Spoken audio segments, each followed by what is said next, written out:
Bien, buenas noches a las alumnas y a los alumnos de la Universidad Santander. Me presento, soy la licenciada Everlyn de los Santos, soy su asesora a lo largo de estas 4 semanas dentro de esta asignatura de Sistema de Justicia Penal Acusatorio hasta el día 6 de noviembre de este año, que concluye nuestra materia. El motivo por el cual pues se programa esta clase virtual es para poder hablar con ustedes acerca de los temas más importantes que abordan nuestra asignatura, para poder también entender los conceptos básicos que tenemos dentro de este sistema de justicia penal. Como operadores del sistema y como profesionistas en derecho, tenemos la obligación de estarnos actualizando de manera prolongada, de manera continua, sobre todo tomando en consideración que pues este sistema penal acusatorio forma parte de nuestra gran clasificación del derecho penal. Como sabemos, el derecho penal forma parte de este derecho público, donde el Estado mexicano, a través de sus autoridades, a través de la obligatoriedad y también de la coercibilidad, reprocha a los ciudadanos que cometen ilícitos por haber dañado la conducta, dañado con su conducta más bien un bien jurídico tutelado. Entonces, en ese sentido, es importante que ustedes como abogados sepan cómo está compuesto este sistema de justicia penal acusatorio, cuáles son sus características, cuáles son sus principios, cuáles son los objetivos que persigue este sistema penal acusatorio, quiénes son las partes que intervienen dentro del mismo y cómo se ha ido evolucionando a través del derecho penal, a través de la reforma establecida en el año 2008 y también la de derechos humanos en el año 2011. Es importante también recordarles, en primer término, mi correo institucional, evsantos@unisan.edu.mx, donde podemos estar en contacto o también a través de la plataforma mediante el cuadrito de retroalimentación. Bien, primero que nada vamos a hablar de algo muy básico en esta asignatura. Tendríamos que empezar por saber qué es un sistema qué es un sistema de justicia, más bien, primero que nada. Un sistema de justicia pues puede entenderse desde diversos puntos de vista, sobre todo tomando en cuenta que esto dependerá obviamente la respuesta de la doctrina a la cual nosotros acudamos. ¿Por qué? Porque hay demasiados dogmáticos que hablan sobre el tema y pues cada uno tiene un punto de vista diferente, pero esto pues de alguna u otra forma no puede ser tan variado, sino que tienen conceptos en común que es necesario que nosotros busquemos y que nosotros sabramos distinguir, ¿no? En este sentido. En este caso, el sistema de justicia penal es el conjunto de etapas que forman este procedimiento penal. Le llamamos sistema porque está compuesto por diversas fases, diversas partes de este procedimiento, también porque funciona con esta trilogía que conocemos, ¿no? Hablamos del juez, hablamos del Ministerio Público como representación social, hablamos de la víctima que está junto con la representación social y del otro lado pues tenemos a la defensa y a los probables responsables. Entonces, en este caso, el sistema de justicia penal acusatorio se caracteriza por dos cosas, acusatorio y oral. ¿Por qué se le da el término de acusatorio? Acusatorio quiere decir que es el Estado a través de los representantes sociales, hablando de los fiscales del Ministerio Público, quienes le reprochan a los probables responsables estos ilícitos, es decir, los acusan de haber infringido la ley. ¿Ok? Acusatorio oral. Bueno, pues a través de esta reforma que nosotros tenemos, se establece que nuestro sistema tiene que ser oral. Significa que se dejan atrás formalismos escritos hasta cierto punto porque vamos a verlo en la fase de intermedia, pues está también dividida en dos, pero sin embargo lo que se trata es de esgrimir argumentos y de que estos sean escuchados por el juez, ¿no? Ya sea por el juez de control o por el juez de enjuiciamiento. Entonces, por eso llamamos a este sistema penal acusatorio y oral. ¿Ok? Nuestro sistema de justicia penal tiene diversos principios y también tiene diversos objetivos. Entonces, vamos a ir desglosando uno por uno cuáles son estos objetivos que busca nuestro sistema de justicia penal a través de poder garantizar, sobre todo a las partes que intervienen en el mismo, cómo poder hacer valer realmente los derechos y cuáles son, en este caso, las garantías constitucionales con las que se cuenta para poder hacer valer estas violaciones a los derechos humanos. Bien, entonces solo voy a buscar la Constitución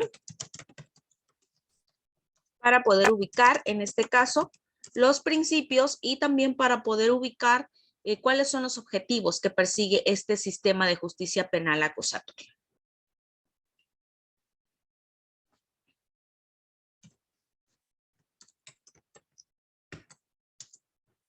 Bien, el artículo 20 constitucional es bastante amplio, pero sin embargo nos da esta pauta para conocer en gran medida cuáles son los principios, los valores y los objetivos que busca este sistema de justicia penal acusatoria. Primero que nada, habla de los principios. Estos son 5 y son los principios de publicidad, concentración, contradicción, continuidad e inmediación. Todos y cada uno de estos principios tiene características especiales que vamos a ver un poco más adelante y podemos hablar entonces de estos objetivos que busca el sistema de justicia penal acusatoria.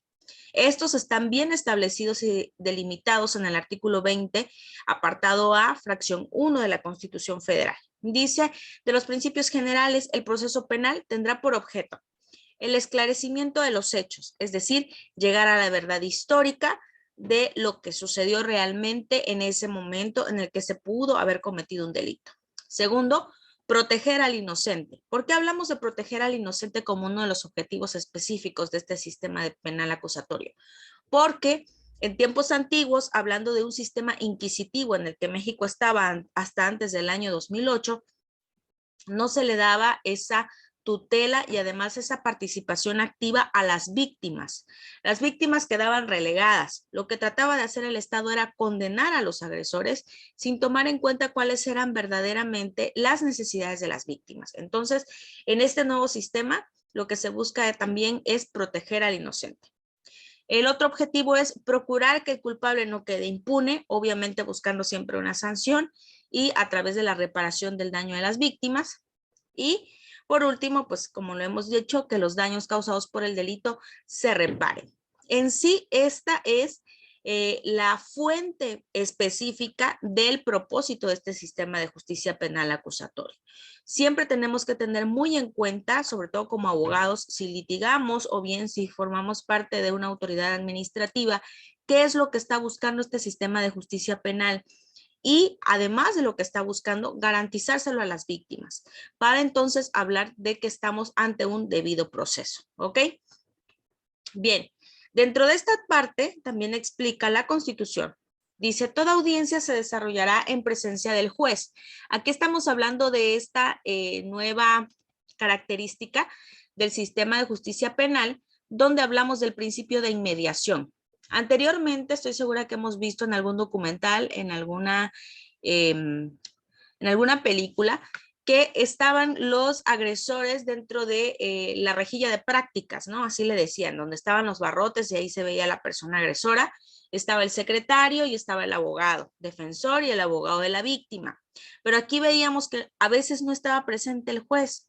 En este sistema de justicia penal acusatorio lo que se trata es que a través de las diferentes audiencias que forman parte del procedimiento esté presente el juez. Ese se llama principio de inmediación. ¿Qué significa? Que necesariamente todo tiene que estar visto a través de los 5 sentidos del juez. ¿Ok? Aquí ya no hay de que quien hace la sentencia, quien hace la resolución es el proyectista. No, aquí de viva voz el juez escucha todo lo que pasa en la audiencia y también es su deber resolver. ¿Ok? Dice, sin que pueda delegar en ninguna persona el desahogo y la valoración de las pruebas, la cual deberá realizarse de manera libre y lógica. ¿Ok? Bien. Aquí toca un punto muy importante. Dice, el juicio se celebrará ante un juez que no haya conocido del caso previamente.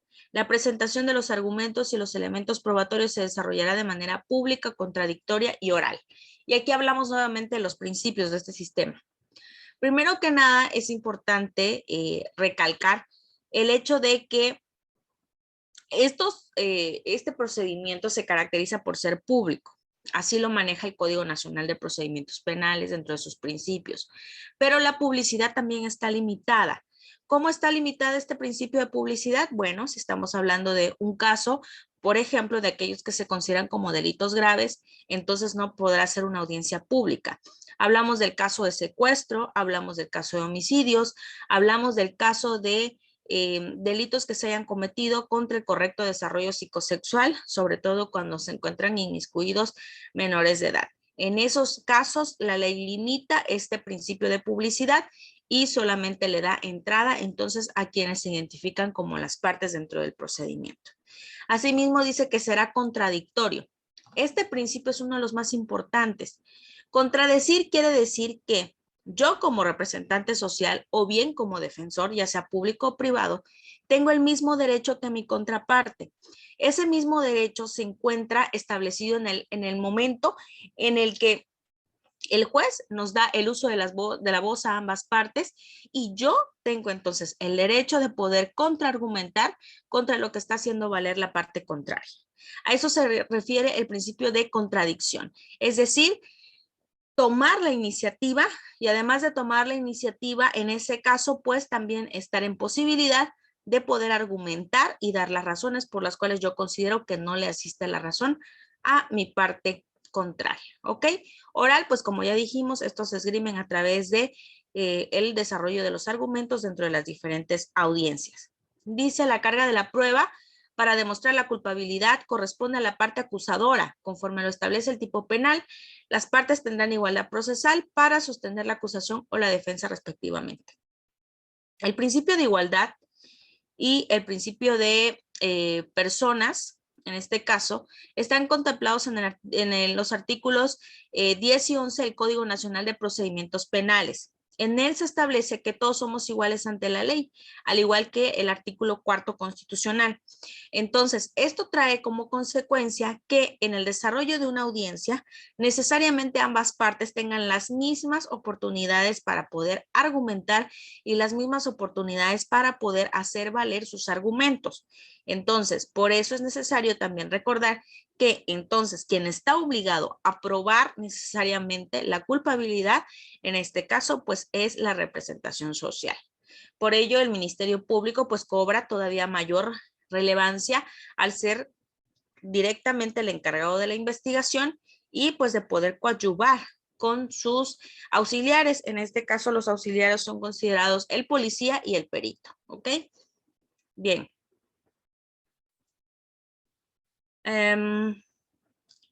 Vamos a hablar también de que existen diferentes tipos de jueces. En este caso, los tipos de jueces son tres. El primero es el juez de control judicial, el cual es considerado desde la audiencia inicial hasta antes del auto de apertura a juicio oral. Es el mismo juez que conoce la causa. Posteriormente hablamos de un segundo juez, que es el juez de enjuiciamiento, es decir, aquel que lleva a cabo el desahogo del juicio oral. Este no podrá ser el mismo que conoció de las dos primeras etapas, tiene que ser distinto. Y una vez que se dicta la sentencia, entonces conoce el juez de ejecución de penas, es decir, el juez que se encarga de vigilar que la persona cumpla con la sentencia, en este caso, pues condenatoria, y además que cumpla con la reparación del daño. Entonces, son tres tipos de jueces que forman parte de este sistema de justicia penal y que es importante que nosotros conozcamos para poder hablar entonces de esta trilogía de jueces, ¿ok? Bien. En este caso, vamos a empezar a hablar de este sistema de justicia penal acerca de cuáles son, entonces, estas características que tienen ellos y que pues obviamente son de vital importancia para poder hacerlos valer. Entonces, solo un segundo para compartir la pantalla con ustedes.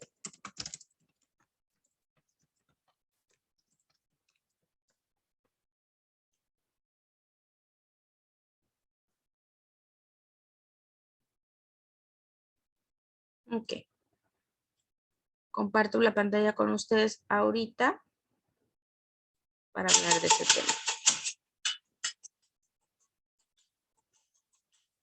El nuevo sistema de justicia penal en México es la respuesta a la demanda ciudadana que exige soluciones inmediatas a un problema de confianza en nuestro sistema de justicia. Es la reforma más completa y profunda realizada en más de un siglo de historia nacional, centrada en la búsqueda de la verdad y en el respeto a las garantías individuales de hombres y mujeres, estableciendo como su principio rector la presunción de inocencia. Toda persona es inocente hasta que se demuestre lo contrario. Este nuevo concepto obliga a modificar el ritmo de ejecución, principios y estructuras de quienes administran, imparten y procuran justicia. El sistema de justicia penal se establece una estricta separación de funciones entre el órgano de acusación y el de impartición de justicia, es decir, el Ministerio Público y el juez, por lo que también se eliminan sus temas acusatorios. Este sistema establece también nuevos caminos más ágiles y justos para la solución de conflictos. Los medios alternativos de solución de controversias que dejan el camino penal solo para la persecución de delitos graves o de aquellos que no encontraron solución en los medios alternativos. Al modificar todas las sistemas secundarios, el esclarecimiento de los hechos, proteger a la inocente, procurar que el culpable no quede impune y que se reparen los daños causados por el delito. En el nuevo sistema de justicia penal, el acusado tiene derecho a contar con abogados vinculados a los defendientes. Además, podrá enfrentar en libertad el proceso penal. Para acelerar la acción de la justicia y supervisar que los derechos de víctimas e imputados sean respetados, se establece un nuevo tipo de juez, el juez de control, quien resolverá las solicitudes de investigación y pedidos de detención de culpables, quienes sean solicitados por agentes del Ministerio Público. Los agentes del Ministerio Público deberán aportar evidencias sólidas, científicamente investigadas, pues ya no será como antes que por la técnica propia de ese cargo. Las pruebas que se presentaban podían condenar al acusado. Ahora deberán ser autorizadas por el juez de control antes de ser llevadas como pruebas al juez de juicio oral. Los juicios serán públicos y orales, es decir, que cualquier persona podrá escuchar los argumentos de las partes, víctima y agente del Ministerio Público, a su defensa, así como a los testigos, la transparencia del proceso. Todos los juicios, sin excepción, se realizarán en presencia de un juez que será neutral. Dirigirá todo el proceso y juzgará solo con base en la evidencia y pruebas presentadas, la culpabilidad o inocencia del culpable. El juicio será continuo, es decir, que continuará hasta terminar la sentencia. El nuevo sistema de justicia penal se caracteriza por su transparencia, por resolver la mediación y la conciliación, por la reparación de daños y por garantizar los derechos humanos y las garantías individuales, tanto de la víctima como del imputado. Con la terminación anticipada de procesos penales, se solucionará más rápido las demandas de justicia de las víctimas. Se reducirá la carga del sistema judicial, posibilitará una mejor calidad de investigación de los ministerios públicos, disminuirá la saturación de las cárceles y ahorrará recursos al Estado. Es importante que la sociedad tenga claro que la policía debe ser científica. Agentes del Ministerio Público, peritos, defensores y jueces son integrales dentro de la gran maquinaria del sistema de justicia y que si alguno de ellos falla, el sistema no funcionará. Por ello es indispensable el apoyo y la capacitación de cada uno de los operadores del sistema, a fin de que se cumplan con los objetivos de la fiabilidad hacia sus procedimientos y certeza en el combate a la impunidad. Porque la demanda ciudadana es ley.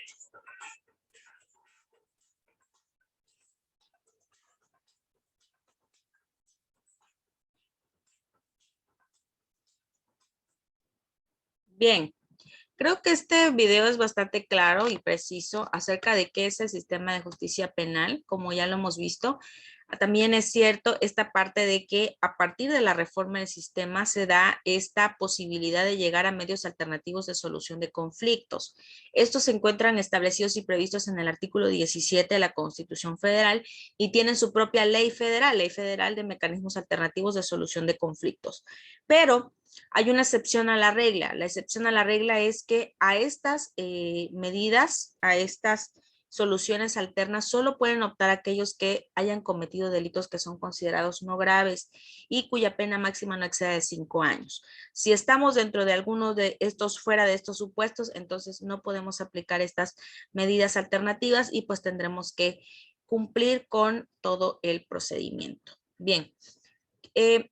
Compañero Antonio, José Eduardo, ¿me escuchas? Sí, maestra, claro que sí. Hola, buenas noches. Ya no pude darte la bienvenida porque estaba hablando. Sí, ¿De no la dónde quise eres? interrumpir. ¿De dónde eres? ¿Mande? ¿De dónde eres? Soy del estado de Oaxaca. El estado de Oaxaca. ¿En dónde trabajas, Lee? Soy docente, estoy terminando la licenciatura ahorita todavía, Ah, pero ok. soy docente. ¿Y te interesa el derecho?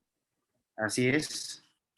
Ok. Sí, estoy en mis últimas materias ya. Entonces, pues esperemos terminarlas pronto ya. Ok. Eres docente, pero ¿en qué nivel?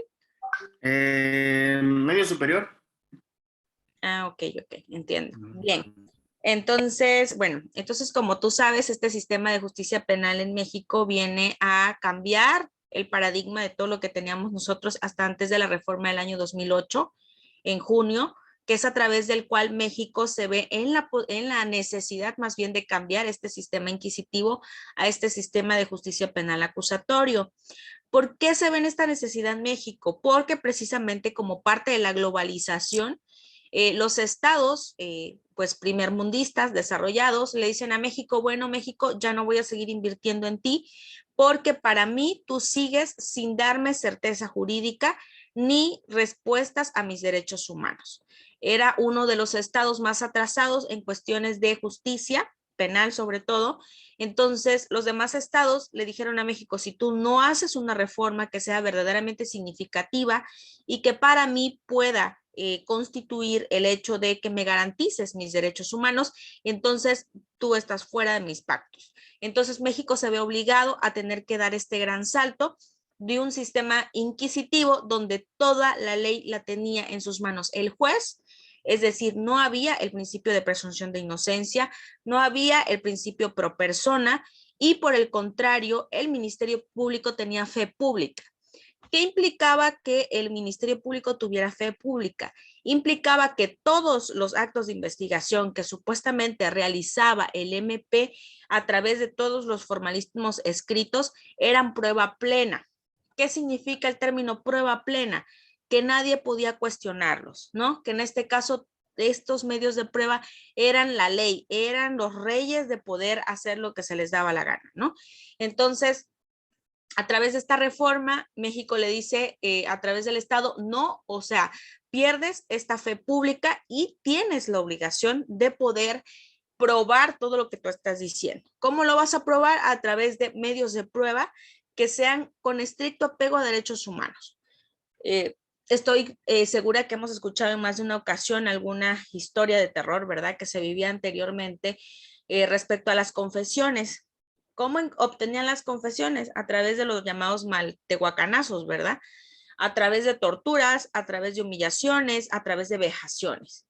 Lo que busca este sistema de justicia penal es acabar con esas malas prácticas, es acabar con esas violaciones a los derechos humanos y que entonces el Ministerio Público tenga la oportunidad de aportar medios de prueba que estén apegados a derecho y sobre todo con respeto a los derechos humanos.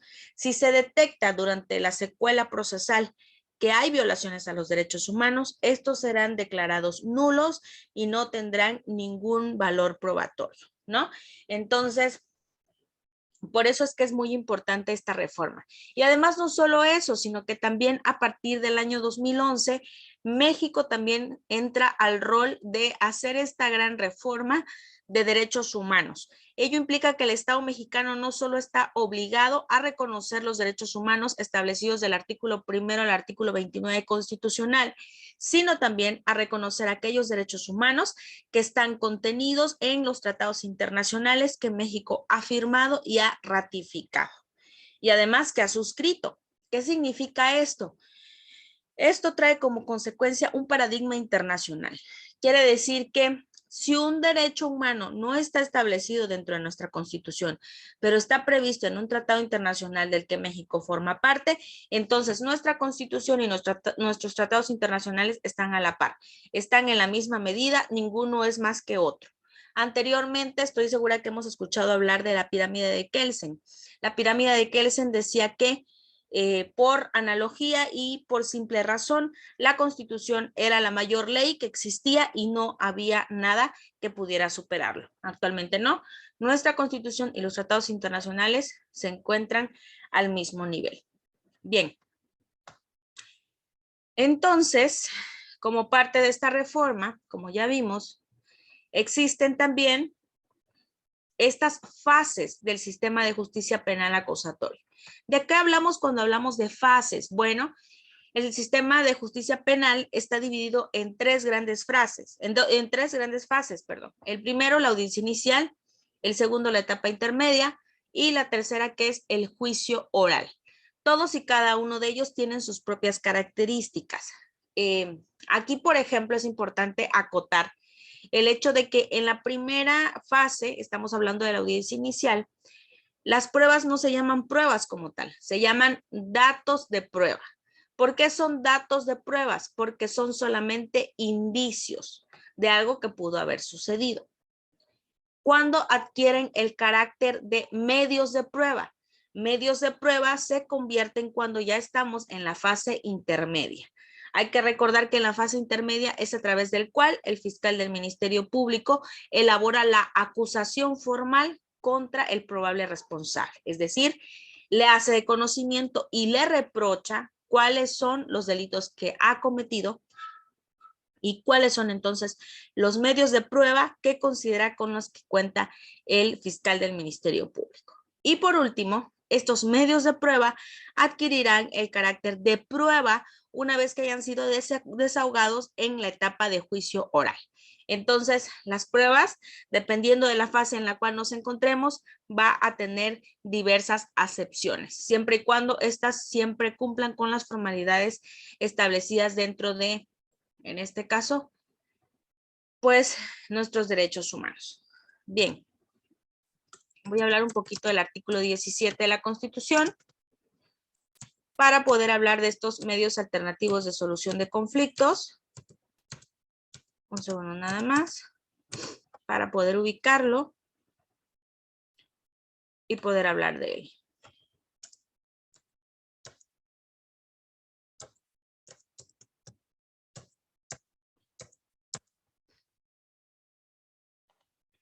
A ver. Artículo 19. Okay. Un segundo nada más porque no lo ubico y necesito tenerlo a la mano para poder hablar de este.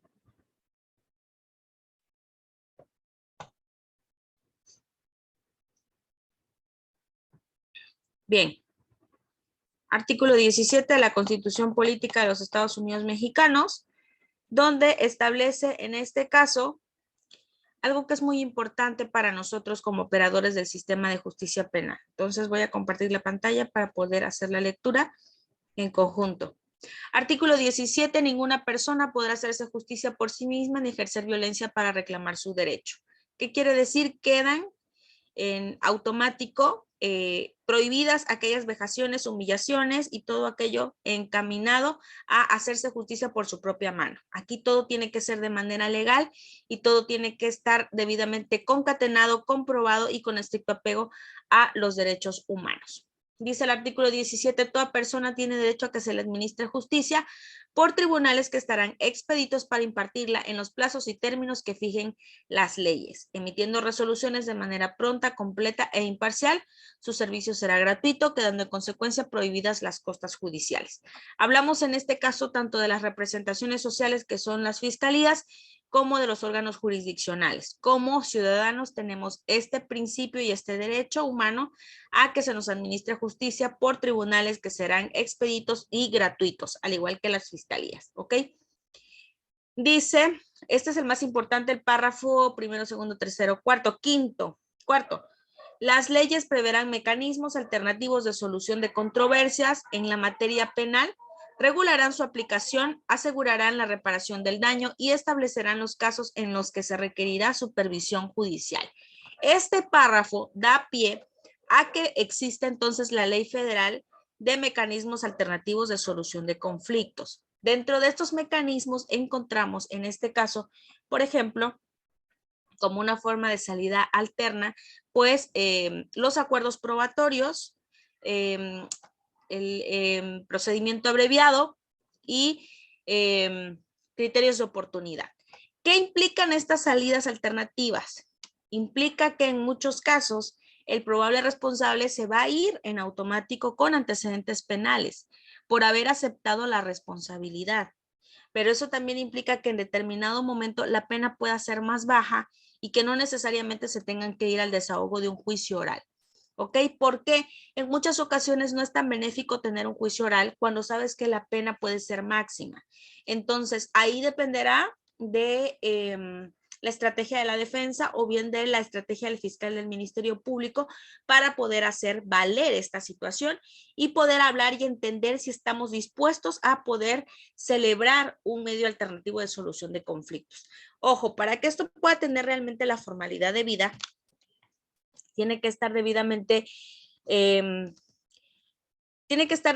autorizado por el superior jerárquico, en este caso de la representación social, y tiene que tener el visto bueno del órgano jurisdiccional. Pero además de ello, es necesario hablar de que las víctimas estén debidamente enteradas de las consecuencias procesales y legales que esto puede traer como consecuencia.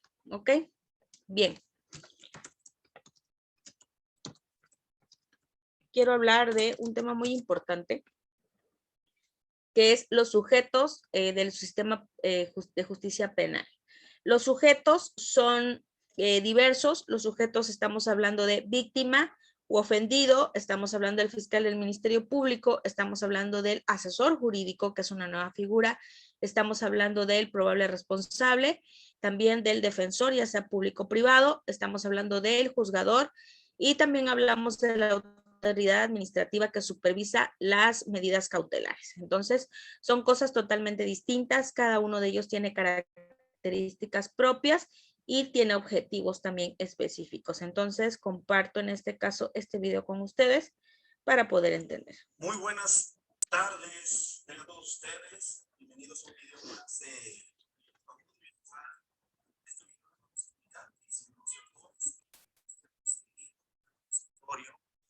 o bueno, lo que coloquialmente mejor conocido es como juicios orales. Actualmente sabemos que bueno, nuestro país, México, está habiendo reformas importantes a la ley penal. Estamos teniendo cambios trascendentales, incluso en la historia del sistema penal mexicano, lo cual se traduce en el cambio totalmente diferente de la manera de llevar a cabo un procedimiento penal en contra de una persona, ya que bueno, actualmente teníamos y tenemos en algunos lados el sistema mixto, y ahora tenemos el sistema acusatorio, el sistema que por excelencia va siendo el que llegó para quedarse y para beneficiar a millones de personas que se encuentran en esta situación. Vamos a hablar de los actores, así como de los sujetos del procedimiento penal acusatorio. En este video espero que les sirva, coméntenlo y comenzamos. A actores del procedimiento penal. ¿Quiénes son los actores del procedimiento penal? Bien, los actores del procedimiento penal los tomamos como las personas que directamente se encuentran involucradas en el desarrollo de audiencia, de toda audiencia. Ya que sin estas partes no podríamos hacer el desarrollo de una audiencia de juicio oral. Es importante que todas y cada una de estas 4 partes se encuentren al momento de iniciar la audiencia de juicio oral. Vamos a explicar un poco. Ministerio Público. ¿Qué es el Ministerio Público? Es el representante de la parte ofendida, de la parte afectada del asunto.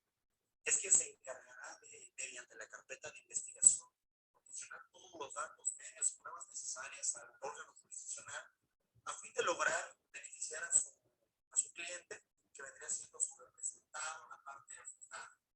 La parte de la defensa es la parte que, bueno, valga la redundancia, representa la defensa de la parte acusada, que viene siendo el imputado. Es el que proporcionará toda la información importante y necesaria para probar la inocencia del imputado.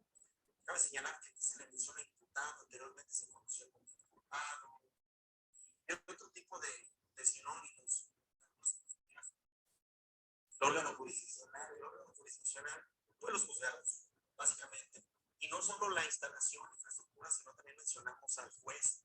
En este caso se le conoce como juez de control, quien será el encargado de desarrollar la audiencia y los principios del sistema acusatorio, proporcionar todos los medios necesarios para un correcto y adecuado desarrollo de la audiencia, siempre tomando en cuenta todas y cada una de las partes involucradas en la audiencia, así como en la causa penal. El imputado viene siendo la parte que ofendió a la parte que se encuentra bajo el hecho probablemente constitutivo de delito, es decir, la parte que se le acusa de haber probablemente participado en alguno de los delitos de los cuales se le está imputando. Por eso se le conoce como imputado. Solo se le imputa, no se han acreditado aún los medios suficientes para elevarlo a la categoría de sujetos de procedimiento penal. Aquí varían, porque los sujetos de procedimiento penal también son partes que están interesadas en el mismo desarrollo de la audiencia, pero que no actúan directamente, es decir, no es necesario que se encuentre alguna de estas partes dentro del desarrollo de la audiencia, salvo excepción juicio oral, que es la tercera etapa del procedimiento. Ya en otros videos lo hemos anunciado. La víctima, la persona afectada, por la persona que se le demandó un daño, que se le afectó en su bienestar físico, moral, patrimonial. Asesor jurídico, aquella persona que va a estar al frente del desarrollo de la audiencia, siempre asesorando a la víctima en compañía del defensor. Puede ser el defensor de oficio, policía. Es muy importante, pues, ya que esta figura ahora sí se toma en cuenta de una forma trascendental, ya que de ellos deriva lo que viene siendo un posible control de detención legal o ilegal.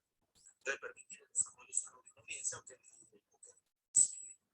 se pueda, pues, digamos, ver afectada. Testigos. Los testigos son las personas que de alguna u otra forma fueron, bueno, pues valga la redundancia, atestiguaron, dieron testimonio del hecho delictivo. Peritos son aquellas personas especializadas en el desarrollo de una de las materias. Puede ser de un desarrollo forense, de un desarrollo criminalístico, criminológico, etcétera, etcétera. Autoridades de supervisión de medidas cautelares. Al final de una de las audiencias que se consideran se implementan medidas cautelares, es decir, las medidas cautelares permiten que el imputado continúe en el desarrollo de las siguientes audiencias sin que se sustraiga de la acción de la justicia. Para eso tiene que existir una autoridad. En este caso viene siendo la autoridad de supervisión de medidas cautelares, algunas dependientes del Centro de Readaptación Social y general, bueno, vienen siendo las que mandan a la autoridad o al órgano jurisdiccional el cumplimiento de dichas medidas cautelares impuestas en el desarrollo de la misma audiencia inicial. Más adelante en otros videos estaremos ofreciendo toda la explicación. Bien, Esto es a grandes rasgos quiénes son las partes del procedimiento y también quiénes son sujetos. En este caso es importante apuntar que los sujetos de este procedimiento penal acusatorio se encuentran previstos en el artículo 105 del Código Nacional de Procedimientos Penales. Ahí es muy puntual en decir quiénes son las partes del procedimiento penal y también quiénes son los sujetos dentro de este procedimiento penal. Como parte también de esta gran reforma que surge algo que se llama Ley General de Víctimas. La Ley General de Víctimas trata de establecer en esta ley mayor protección a los derechos humanos de las víctimas. Hace una gran diferencia sobre víctima directa, víctima indirecta y víctima potencial. El artículo 4 de la Ley General de Víctimas habla de víctima directa. Víctima directa es sobre la cual necesariamente recae el daño de manera directa, ya sea un menoscabo en su integridad física, psicológica, económica o patrimonial. Así le decimos víctima directa, quien resiente el daño de manera propia.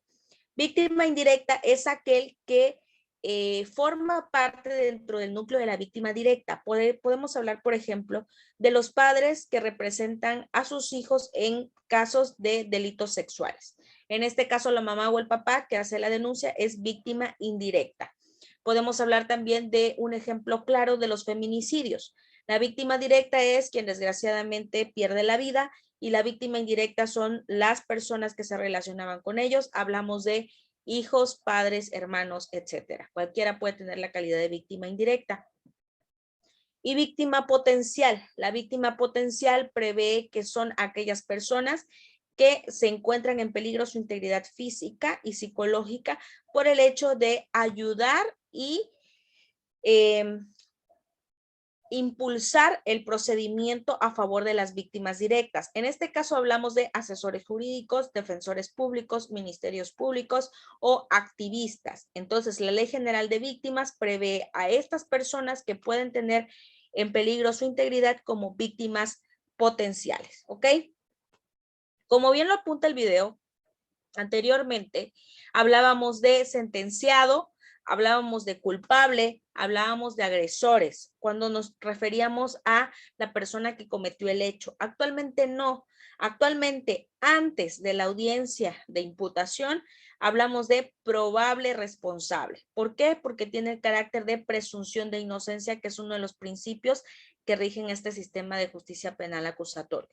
Cuando el Ministerio Público imputa ya los hechos por los cuales inició la investigación, estamos hablando de que adquiere la característica de imputado.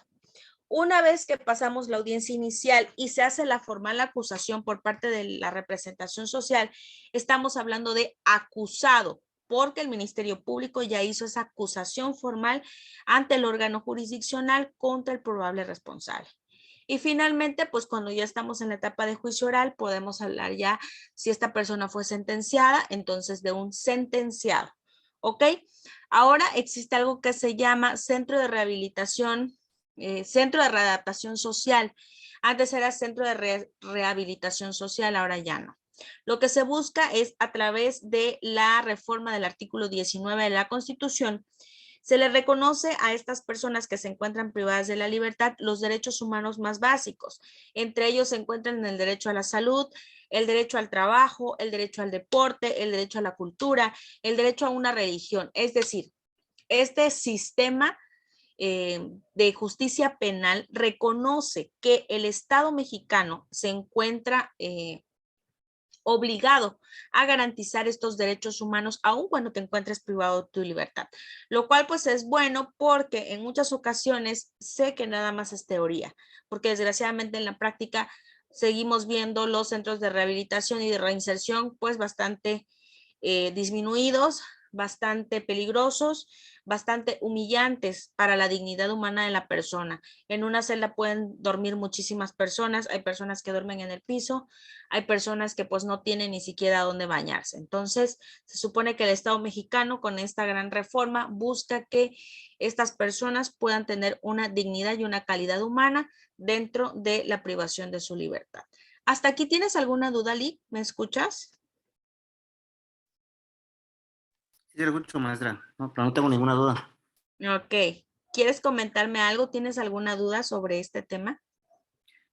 Pues, por ejemplo, aquí en el estado de Oaxaca, bueno, se supone que bueno, no digo se supone, ¿no? Porque la justicia es pronta y expedita, ¿no? Se supone que sí Claro. está contemplado. Por ejemplo, pero al menos aquí en Oaxaca, bueno, yo lo he visto y lo he notado mucho que los casos, por ejemplo, en materia penal tardan muchísimo. Ok. Entonces, por ejemplo, si a pesar de que ya se cambió la modalidad de un sistema inquisitivo a un sistema de juicio oral, mi pregunta es por qué se llegan a tardar demasiado, por ejemplo? Es por la carga de trabajo en o sea, para empezar, las fiscalías se encuentran rebasadas. No sé cómo está el sistema ahí de la cuestión de las fiscalías, pero por ejemplo, aquí en Chiapas, donde es tu servidora, Ujú, las fiscalías se encuentran totalmente rebasadas. O sea, es una situación ya de un incremento en la delincuencia demasiado rápido, demasiado acelerado y pues obviamente el personal, al menos aquí, sigue disminuyendo. Te pongo un ejemplo, tu servidora en su momento estuvo en Fiscalía de Derechos de la Mujer, o sea, veamos violencia familiar y delitos sexuales, y actualmente cuentan con 14 unidades, divididas en 7 unidades de violencia familiar y 7 unidades de delitos sexuales. Cada unidad se encuentra contemplada por 2 fiscales del Ministerio Público, pero aún así se encuentran totalmente rebasados. Estamos hablando de que si bien es cierto de manera escrita, entre comillas, ya no se llevan a cabo los juicios, lo que sí es cierto es que ahora el Ministerio Público tiene que ir a audiencias. ¿Qué significa? Que en determinado momento la unidad o la mesa de trámite que tiene el asunto va a quedar sola. ¿Por qué? Porque pues como Ministerio Público te vas a la audiencia. Y hay veces ujú, que los 2 ministerios públicos se van a audiencia, entonces se queda sola la unidad. Entonces, el incremento de delitos sigue creciendo, tú no puedes frenar esa parte. ujú. Ahora, lo que vino a causar una gran parálisis, al menos aquí en el estado, es el hecho de el COVID. Nuestros juzgados estuvieron totalmente parados durante 2 años, o sea, definitivamente no había audiencias. Las que habían eran nada más por control de detención, es decir, cuando se estaba cometiendo un delito en flagrancia. Pero Ujú. hablando ya de etapas intermedias y de juicios orales, quedaron totalmente suspendidos. Es hoy en día que, por ejemplo, se están resolviendo asuntos del año 2017, asuntos del año 2019, y entonces eso trae como consecuencia pues una dilación excesiva en este acceso a la justicia. ¿Cómo se ha combatido, por ejemplo, cuando te ponen una fecha en el juzgado demasiado lejos? Por ejemplo, hace una semana tuve un caso de una señora que estamos hablando que su carpeta es del 2017 y le dan fecha para el 2023, marzo del 2023. Entonces, imagínate cuánto tiempo ha pasado, ¿no? Sí, sí. ¿Cómo se combate? A través de amparos. Es lo único que yo puedo decir que es una garantía y una certeza jurídica para las víctimas para poder acceder a la justicia. Y hasta eso te dice si el juzgado tiene agenda libre, ¿no? Mm. Entonces, aquí lo que se está optando es por pedir más órganos jurisdiccionales para poder resarcir ese daño y esa carencia de agilidad en el proceso porque están totalmente rebasados. O sea, las audiencias ya son a las 6 de la tarde, a las 8 de la tarde, a las 8 de la noche, perdón, a las 10 de la noche. O sea, ya estamos totalmente rebasados.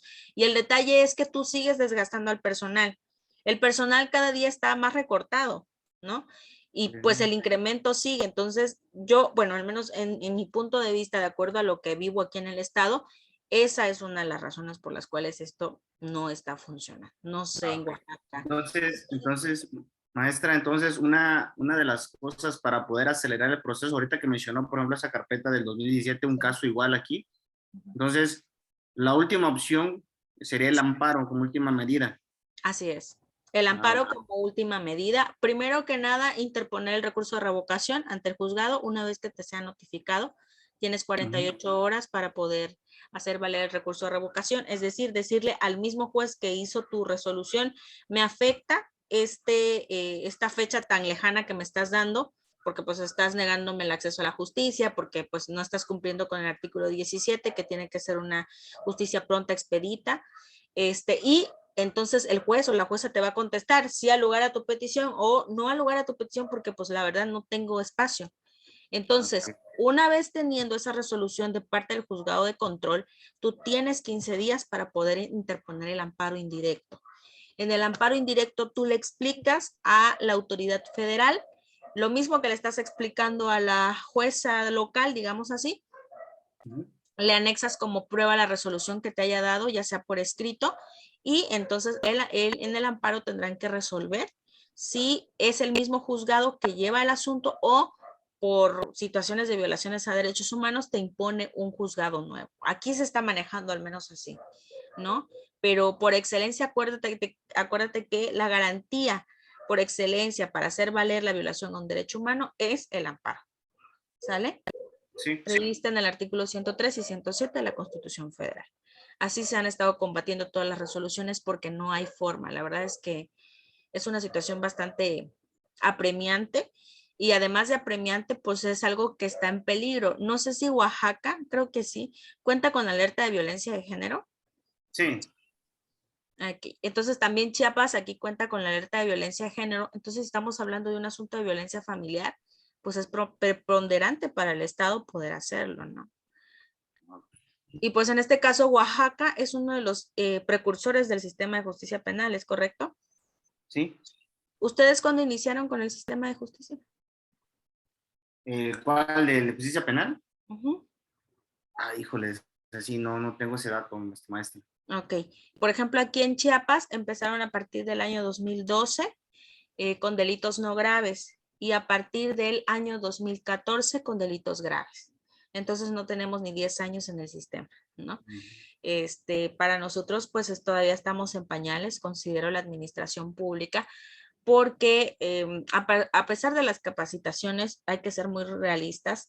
Las capacitaciones sí te pueden dar cierto panorama de la teoría, pero al momento de llevarlo a cabo ya en la práctica, es una cuestión totalmente distinta, ¿no?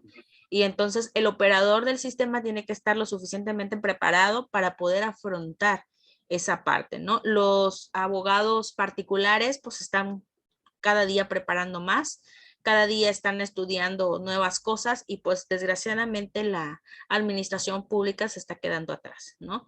Entonces, muchos casos que puedes decir, es que quedó vinculado a proceso. O sea, sí, ahorita la carta más fácil en el sistema es quedar vinculado. Acuérdate que hay un criterio de la Suprema Corte que dice que para la vinculación basta con datos mínimos, ¿ok? Para la primera etapa. ¿Qué pasa? Esos casos que quedan vinculados no se sostienen en un juicio. Un juicio es prácticamente empezar de cero. A mí no me interesa lo que tú tienes en tu carpeta de manera escrita. A mí me interesa lo que va a decir tu testigo, lo que va a decir tu perito, lo que va a decir tu policía y que además va a estar presente un juez que va a estar percibiendo a través de sus 5 sentidos todas las reacciones que va a tener dentro de esa audiencia de juicio oral. Entonces, esa es una de las partes que tenemos que entender. En el juicio oral todo va de nuevo, ¿no? Todo va a convencer al juez a causarle esa convicción de que el delito realmente aconteció, ¿no? Entonces, en esa etapa inicial, bueno, en esa parte primero son los datos de prueba, mencionas. Así es, así es. Bien. Ajá. Después, cuando transitas a la etapa intermedia, se llaman medios de prueba, así se llama. Y una vez que ya lo has desahogado en juicio, es decir, que ya tu testigo lo dijo, es prueba, así es. Bien. Esa es la diferencia, igual que pues como le explicaba con el probable responsable, ¿no? Tiene diversas acepciones de acuerdo a la fase en la cual tú te encuentres. Ok, perfecto. Muchas gracias, maestra, por Sí, para servirte. Bueno, entonces esto fue como una repasadita de nuestra materia, porque nuestra materia es bastante extensa. Yo lo que siempre les invito es seguir preparándose, seguir investigando, independientemente de esta situación. Por eso me gusta tener esta plática con ustedes. Esta retroalimentación, pues sin duda nos da un panorama totalmente distinto, tanto a ustedes como alumnos, como a su servidora, como asesora. Y lo importante es que no perdamos de vista que el derecho es constantemente cambiante. El derecho va a tener la necesidad de desarrollarse conforme van surgiendo las necesidades de la sociedad. No es el mismo derecho que teníamos en la época prehispánica, el derecho que tenemos hoy en día, ni por ejemplo hablando de derechos humanos ya de última generación por los países desarrollados. En los países desarrollados el acceso a medios electrónicos, es decir, internet, ya es un derecho humano que tienen que garantizar. Es decir, el acceso al internet es público y es gratuito. Hablamos que hay parques, hay jardines, todas las ciudades cuentan con internet totalmente gratis. En México no hemos llegado a eso y entonces se está haciendo una necesidad y el Estado mexicano va a tener que hacer una serie de reformas para poder garantizar este derecho humano de medios electrónicos. ¿Ok? Bien, entonces de mi parte sería todo, recordando que sigan avanzando con sus actividades. Cualquier cosa, su servidora siempre está en la retroalimentación, tratando de apoyarlos. También recuerdo mi correo institucional evsantos@unisam.edu.mx para poder estar en comunicación. A veces por cuestiones de la plataforma no pueden subir videos o audios porque no se los permite la plataforma, pero me lo pueden mandar a mi correo electrónico. Nada más pido que ¿Su correo electrónico está en la plataforma, maestra? Así es, pero te lo repito por cualquier cosa, es Sí. Permítame, lo voy a anotar. Claro, claro. Sería V, ajá, en minúscula, V, ok. Santos, Santos. ajá, @ Okay, Unisan, Unisan. con T al último, Unisan. .edu.mx. Ok, correcto, ya lo tengo así. Bueno, entonces queda a tu disposición cualquier cosa o comentario, estamos ahí y nuestra plataforma se cierra el 6 de noviembre, entonces hay que seguir avanzando, ¿sale? Sí, yo tuve un problemita ahí nada más con lo de mi plataforma porque no me activaban la materia, entonces hace como 2 días creo que me activaron la materia, entonces voy a avanzar de lo más que pueda para ahorita, ¿no? Claro, todavía tenemos como una semana de chance y pues obviamente mientras más rápido podamos avanzar mejor para poder tener ya las calificaciones en tiempo y forma. ¿Sale? Sí, maestra. Bien, bueno, entonces un placer haber escuchadote y mucho gusto, estamos en comunicación, que tengan muy buena noche. Muchas gracias, maestra. Hasta luego. Adiós.